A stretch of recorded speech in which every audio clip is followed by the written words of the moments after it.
The Karatattvas of the fourth bhava binds us on different levels. On the mental level, the very source of life and the beginning of all human life is Mother.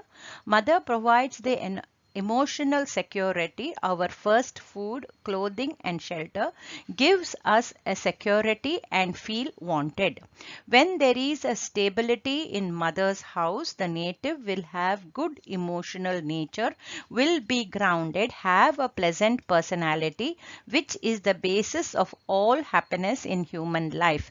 This can be understood as a binding on the mental front. Material and physical binding. Properties, ownership, inherited land, buildings, structures, roof over the head, real estate, hidden treasures are the bindings of the material and physical level. The fourth bhava also qualifies and quantifies one's personal clothes.